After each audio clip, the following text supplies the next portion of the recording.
What's up, you guys? It's Cody. Welcome back to the channel. Today we're talking about margin and how it works using the Robinhood platform. Now, a lot of the stuff we're going to talk about here today is going to apply whether you're using margin on Robinhood or you're using it on another brokerage service. So these principles will kind of apply regardless of where you're using it. But I do want to just point out that we are going to be using the Robinhood platform because they have an amazing 2.5% interest rate on the margin that they charge you, and you get the first $1,000 for free when using margin with Robinhood. So I will just say, the thing about margin in Robinhood is that, there are risks with this. Robinhood makes it very easy to use margin, but it is something you have to be careful with. So we're going to talk about some of the risks with this and also, what you need to know about it. And I also want to answer some questions that I've gotten along the way about what margin is, how it works, and how you pay it back, how you stop using it, how everything kind of comes together, and how you actually make sure you use it in a safe manner to your risk tolerance, right? So what I want to talk about here today, actually, we're going to be taking a look here at my phone together,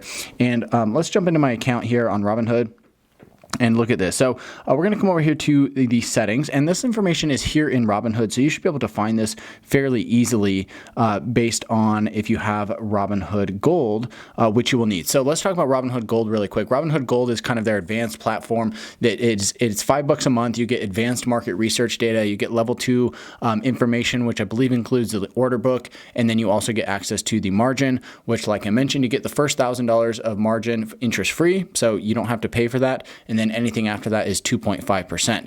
So Robinhood Gold is definitely worth it if you're looking at investing, especially if you're looking at investing on margin. Let's come in here and actually take a look at what they have. So this is in their settings, and we're going to go through this together. They do have this information. You should be able to access it fairly easily, but it talks about how much gold costs. It's $5 a month. We're going to jump over here to the margin tab. So what is margin investing? Well, it's basically like a line of credit. The margin that you get from Robinhood is going to say, okay, you've got this account value that you're able to borrow against, or on top of, I should say.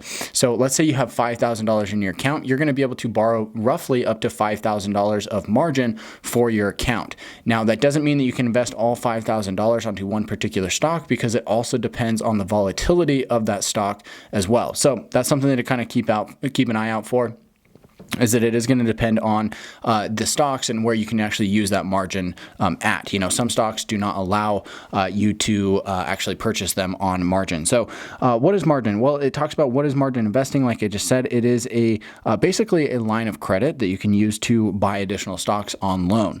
Now, what are the risks of margin? With margin investing, the returns on any stocks bought on margin directly affect your account value, whether they're positive or negative. If the stock loses value, the losses will be deducted from your account value, not the funds you borrowed. So it's possible for margin to increase your losses. For example, suppose you have $2,000 in your account and own $4,000 of Meow, $2,000 with your own cash and $2,000 on margin. If Meow decreases by 25%, your portfolio will drop to $3,000 in value. However, you still borrowed $2,000 from Robinhood and need to pay that back. Since the value of your total portfolio is now $3,000, but you still owe the $2,000, your account is now worth $1,000. So what if I'm not suitable for margin? There are some regulations saying you have to have at least $2,000 in your account and be in a good investment profile in order to use margin. We're not going to talk about that necessarily here today, but do know that there are requirements for that. So this is the section I really want to cover because I've gotten a lot of questions on this. How do I pay for margin? Well, when it's margin here on Robinhood, or it's the Robinhood Gold, they're just going to charge your account. So let's go through this example together. The first $1,000 of margin is included with your $5 monthly fee. If you decide to borrow more, you're going to pay 2.5% yearly interest on any margin used above $1,000. Your interest is calculated daily on your end of day margin used. The daily interest rate is 2.5% divided by 360. For example, if you use $3,000 of margin, we'll calculate 14 cents of daily interest as follows. $3,000 of margin used, right? You get the first $1,000 for free with your monthly fee, leaving $2,000 subject to interest. So they take that $2,000 and times it by the sum of 2.5% divided by 360, which comes out to roughly 14 cents per day, rounded. So if you take 14 cents per day, let me just look at my computer here. 14 cents per day times 30, that's going to be a charge of $4.02, or excuse me, $4.20 for your margin for borrowing $2,000. So that's actually pretty dang good, right? I mean, to borrow $2,000 to buy stocks that could potentially go up, let's say it goes up 10%, you're going to make $200 on that, and it only cost you $4 to actually borrow that money. So using margin can be really good, but you have to be careful with it, right? So they're going to accumulate interest every day and charge your account every 30 days at the end of your gold billing cycle. You can always check the current status of your billing cycle and view unpaid interest in the gold billing section of the account overview. Robinhood can increase or decrease the interest rate at its discretion, but will provide 30 days advance written notice of any changes to the interest rate. So they can change this.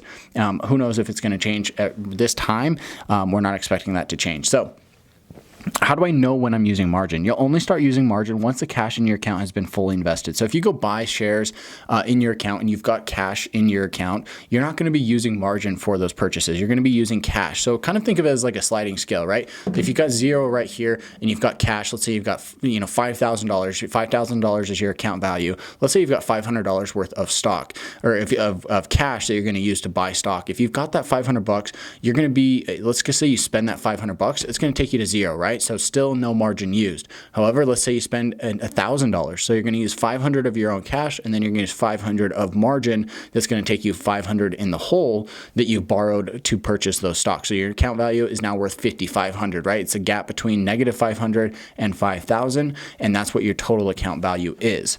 So you're only going to use it if you don't have any cash in your account. For example, suppose you have $3,000 in your account, $2,800 in stocks, and $200 in cash. This goes through the example I basically just gave. You'll use if you buy an additional $500 of stock, you will use your $200 in remaining cash first, and the remaining $300 would be on margin. Once you buy your first shares on margin, we'll update your account overview to show what percentage of your stocks are purchased with margin. One thing that I notice a lot of really good traders and investors out there is that they say, honestly, they only try to go to like 20 to 30% margin. Anything higher than that can get a little bit risky because you do run the risk, you do run a higher risk, I should say, of getting a margin call, which is definitely not what you want. Because if you go into a market crash or you don't have the money to back up that margin call, you could end up in a very tight situation and possibly lose it all, right? So there are risks with this. So how do I stop using margin? There's two ways to stop using margin. First, you can deposit money to reduce how much margin you're using. You just add more money, right? If you've got that $500 deficit, let's say you go in and you add $500 of your own money, that's going to then move that bar back to zero to where you're not using any margin at that point. The other option is to take that $500 deficit and sell shares. It doesn't have to be the shares that you bought on margin. It could be another company. Perhaps you want to sell those shares, and that's going to also add cash back to your account to bring that slider back to that $0 mark, right? So you can either add cash or you can sell positions in other companies. It could be the same company or a different one to be able to get out of margin altogether. Next section, can I set a limit on how much I borrow? Yes, you can, right? You can say, hey, I've got a $3,000 borrowing limit on margin, but perhaps I only want to borrow $2,000. Okay, that'd be, roughly 66% margin use. If you borrowed the whole amount, that kind of gives you a way to just, limit how much you're actually going to borrow as opposed to being able to borrow your full account value. Next section, can I increase my available margin? Yes, you can. Of course, you just have to add more money to your account, right? If you have a bigger account value, they'll let you borrow more against that. So coming down here, I want to talk about why you can't use all of your available margin when buying a stock. You cannot use all of your available margin on some stocks. Federal regulation requires all brokerages, including Robinhood, to have common sense safeguards to prevent customers from potentially losing too much money on a single high-risk investment. For example, you can't use all of your margin to purchase the following types of stocks: volatile stocks, stocks worth less than $4 a share, stocks with recent IPOs, or leveraged ETFs. You can always see how much buying power you have available to purchase a specific stock in the margin requirements section of that stock's detail page. So when you go to buy the stock, it's going to say, here's how much buying power you have to purchase this based on the volatility of that particular company. Now, let's talk a little bit about what margin maintenance is and what is a margin call. Margin maintenance is the minimum portfolio value you need to maintain before you're at risk of being issued a margin call. You can see your margin maintenance in your account settings. Your margin maintenance will change based on the volatility of the positions you own. The more volatile your positions, the higher the margin maintenance, and vice versa. If your account dips below the margin maintenance, you'll be issued a margin call. So basically what this is saying is it says you have to keep your account value at a certain amount to avoid getting a margin call, which is what you don't want, which basically says, hey, your account's dropping in value.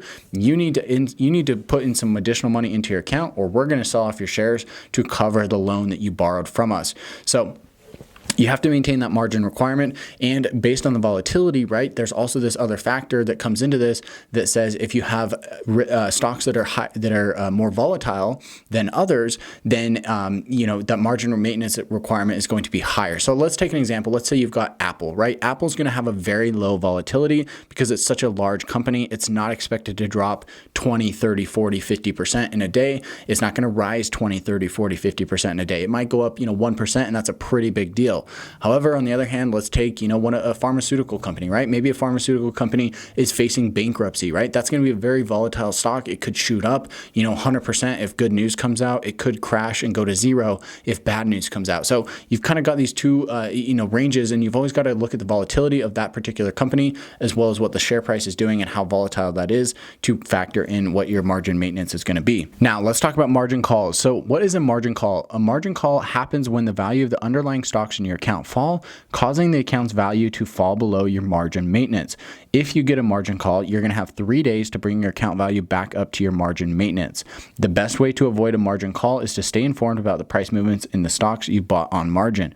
You can check whether you're approaching a margin call by checking the Gold Health section of your account settings. Here, you'll see how much value your account can lose before getting into a margin call. They're also going to send you an update when you log into Robinhood. If you have a margin call, it's going to show up right there in front. You can't miss it. So what do you do if you get a margin call? Well, there's 2 ways to resolve it. You can either deposit additional funds into your account to cover that, or you can sell shares that you've bought on margin to be able to pay back, the loan that you borrowed basically here on margin. You can pay that off by selling some shares and adding cash back into your account. So next, I want to just jump into this section here. So you can see that we do have margin investing on here in my account. I have an instant deposit limit of $5,000. My monthly fee is $5. I have $0 in unpaid interest, and my next billing date is February 8th. So the unpaid interest is at 0 because I'm not using any margin at this time. The other thing that I want to show you is if you come over here to your account settings, you can also see where it shows that you have margin investing enabled. It says margin used, $0. The margin maintenance is $7,306 for my account. I have no options collateral, and I don't have a day trade limit at this time. So let's actually click on this, and it shows you some additional information. So obviously margin used is how much you're using. The maintenance is the minimum portfolio value, like we just talked about. You can reduce your margin maintenance by investing in low volatility stocks or closing positions. So the higher, the more volatile your stocks are, the higher your margin maintenance is going to be. So guys, I hope I answered some of your questions about what it's like to use margin and what you need to know when it comes to using margin here on Robinhood.